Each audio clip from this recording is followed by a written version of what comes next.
Okay viewers, আবারও আমি Nobel Shah আপনাদেরকে স্বাগত জানাচ্ছি আমাদের মাইক্রোসফট অফিস ওয়ার্ড 2010 এর পরবর্তী ভিডিও দেখার জন্য।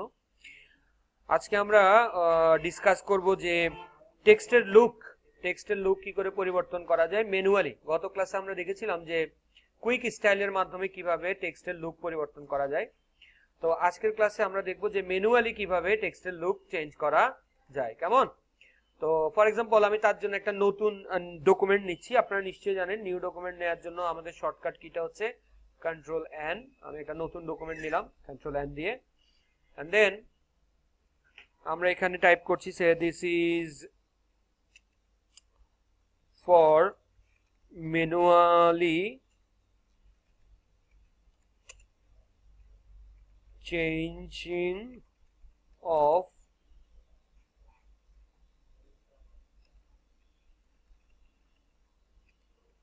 text look.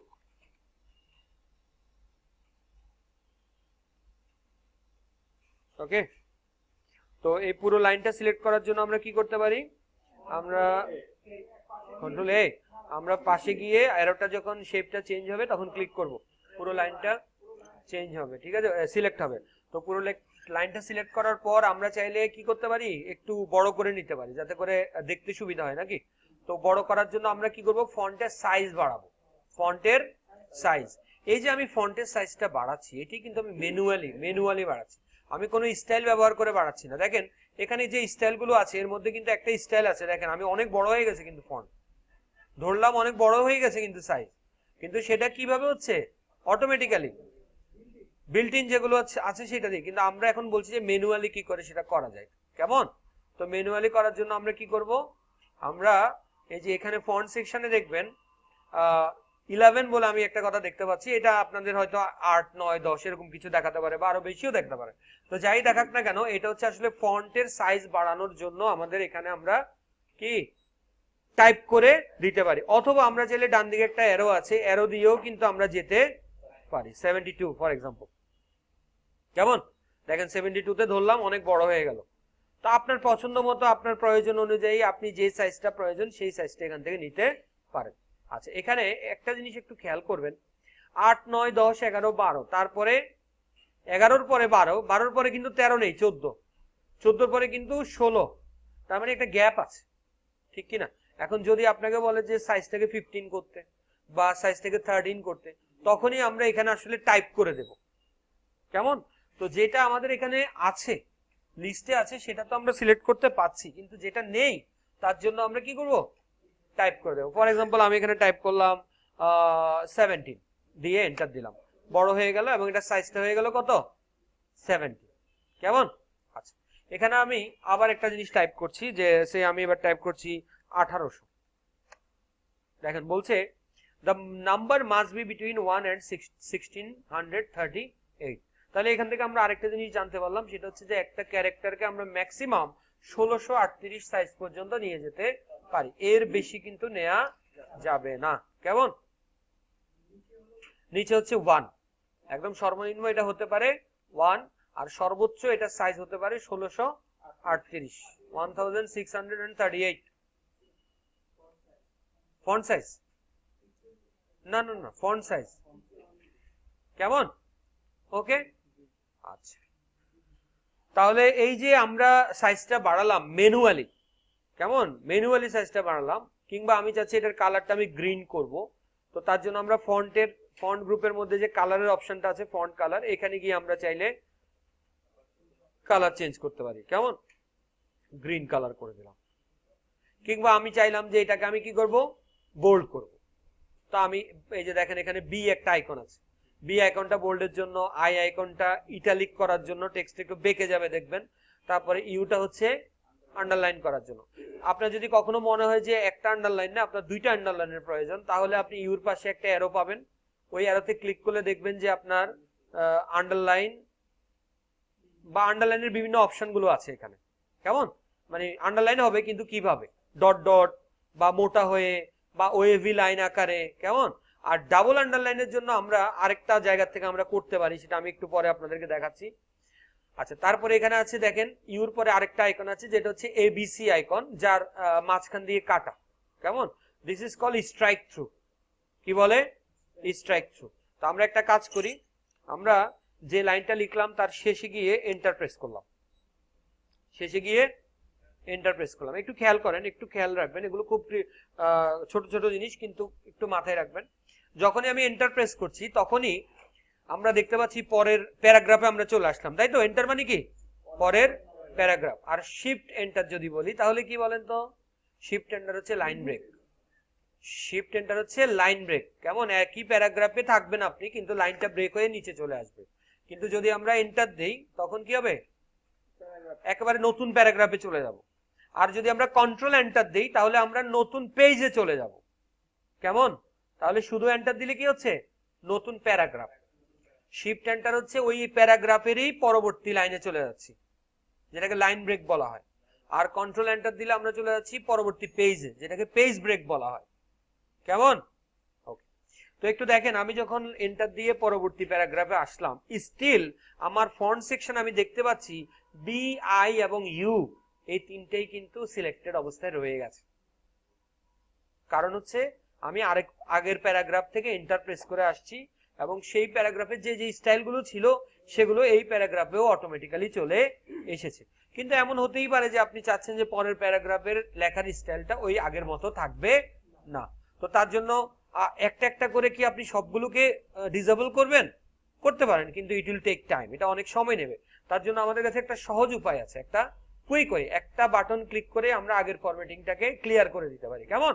তো তার জন্য এখানে দেখেন ফন্ট সেকশনে উপরে একটা আইকন আছে, যেটা একটা বড় হাতের এ এবং এক ছোট হাতের এ দিয়ে, যার সাথে একটা অনেকটা ইরেজারের মতো আইকন আছে। মানে অনেকটা আমরা পেন্সিল দিয়ে আঁকার পর মোছার জন্য যে ইরেজার ব্যবহার করি, সেরকম একটা ইরেজারের আইকন আছে, দেখতে পাচ্ছেন? ওখানে মাউস নিয়ে দেখবেন, মাউস নিলেই দেখবেন যে ওটা আপনাকে বলবে ওটার নাম হচ্ছে ক্লিয়ার ফরম্যাটিং, ঠিক কিনা? এবার ক্লিক করেন, এখানে দেখেন সব চলে গেছে। ফন্ট সেকশনটা দেখেন, ফন্ট গ্রুপে একটা আইকন আর এখন সিলেক্টেড নাই, একটা আইকনও সিলেক্টেড নেই, ক্লিয়ার হয়ে গেল। কেমন? তাহলে এখন আপনি যদি লিখেন, সে আমরা লিখছি যে this is for strike through, THROUGS, আমরা স্ট্রাইক থ্রুটা দেখতে যাই, এই জন্য স্ট্রাইক থ্রু লিখলাম যে দিস ইজ স্ট্রাইক থ্রু। তো দেখেন এখন কিন্তু আর কোনো ফরম্যাটিং নেই, মানে উইন্ডোজ অফিস 2010 ওয়ার্ডের যে ডিফল্ট ফরম্যাটিং ছিল এখন সেটাই আছে, ডিফল্ট ফরম্যাটিং যেটা। কেমন? আর আমরা একটু আগে যে উপরের লাইনে যে ফরম্যাটিংটা করলাম সেটা কিন্তু এখন আর নেই। তাহলে ফরম্যাটিং ক্লিয়ার করার জন্য আমরা এই আইকনটা ব্যবহার করব। আচ্ছা, এবার আমি আবারও লাইনটা সিলেক্ট করলাম। সিলেক্ট করার পর এখন আমি চাচ্ছি যে এর মধ্যে আমি একটা স্ট্রাইক থ্রু ইফেক্ট দেব। Strike through effect, strike through effect দেওয়ার জন্য আমরা দেখছি যে এখানে আমাদের কাছে একটা আইকন আছে, যেটা হচ্ছে ABC আইকন, ছোট হাতের, এবং তার মাঝখান দিয়ে একটা দাগ কাটা। তো এখানে মাউসটা ধরলেই দেখেন বলছি স্ট্রাইক থ্রু। কেমন? এই স্ট্রাইক থ্রুটার কখন প্রয়োজন পড়ে? বিশেষ করে আমরা যদি বলি যে বিভিন্ন কিছু খাতাটা দেখার সময়, আমরা যখন পরীক্ষার খাতা দেখি তখন সাধারণত কোন একটা বানান ভুল হলে আমরা মাঝখান দিয়ে পেট কেটে দিই, ঠিক কিনা?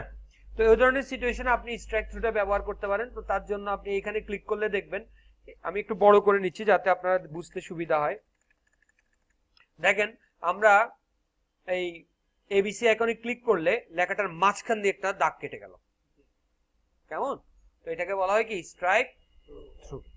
Strike through. ওকে, তাহলে স্ট্রাইক থ্রুর পর আমরা পরবর্তী অপশনটা দেখছি, সেটি হচ্ছে যে কিভাবে ফন্টের ফেস চেঞ্জ করা যায়। ফন্ট ফেস, হ্যাঁ, ফন্ট ফেস এবং ফন্ট সে ফর এক্সাম্পল আমরা সাইজ কিভাবে পরিবর্তন করতে হয়। সাইজটা অবশ্যই একটু আগে আমরা দেখেছি, ফন্ট ফেসটা একটু দেখে নিই। তো আমি লিখলাম যে দিস ইজ, দেখেন এগেইন আমরা যেহেতু আগের প্যারাগ্রাফ থেকে আসছি, স্টাইলটা কিন্তু রয়ে গেছে, ঠিক কিনা? তাহলে আমরা কি করতে পারি? আমরা এটাকে সিলেক্ট করে আমরা ক্লিয়ার ফরম্যাটিং দিয়ে দিতে পারি। দেখেন আবার আগের মতো ফরম্যাটিং ক্লিয়ার হয়ে গেছে। কেমন? তো আমি লিখলাম this is for font change, font change, বা ফন্ট ফেসও লিখতে পারেন, this is for font face change. এবং লাইনটাকে আমরা সিলেক্ট করে আমরা এটাকে একটু বড় করে নিতে পারি। আপনারা যারা খুব দ্রুত একটা লাইনকে বা একটা অক্ষরকে বা একটা ওয়ার্ডকে বড় করতে চান, বড় বা ছোট, তার জন্য কন্ট্রোল প্রেস করে আমরা চাইলে ব্র্যাকেট ইউজ করতে পারি, থার্ড ব্র্যাকেট, হ্যাঁ, থার্ড ব্র্যাকেট ডান দিকেরটা আপনার সাইজকে বড় করে দেবে, ইনক্রিজ করবে, এবং বাম দিকেরটা আপনার সাইজকে ডিক্রিজ করবে বা ছোট করবে। কেমন? তো এইভাবে চাইলে আমরা খুব দ্রুত কিবোর্ডের মাধ্যমে এটাকে বড় বা ছোট করতে পারি। আচ্ছা, তারপর আমরা যে বলছি যে আমরা ফন্টের ফেস চেঞ্জ করব, একটু খেয়াল করেন যেখানটা থেকে আমরা সাইজ চেঞ্জ করেছিলাম তার পাশে এই মুহূর্তে ক্যালিব্রি বলা আছে, ক্যালিব্রি বডি এরকম কিছু একটা আছে। তো এটা ক্যালিব্রি বডি না থেকে এটা এরিয়ালও থাকতে পারে, তাহুমাও থাকতে পারে, বা ভার্দানাও থাকতে পারে, এগুলো সবই হচ্ছে ফন্টের নাম। আমরা যদি এই অ্যারোটাতে ক্লিক করি আমরা দেখতে পাবো একটা বিশাল লিস্ট আমাদের কাছে আছে। কেমন? এই পুরো লিস্টটা হচ্ছে কি বিভিন্ন ধরনের ফন্টের নাম।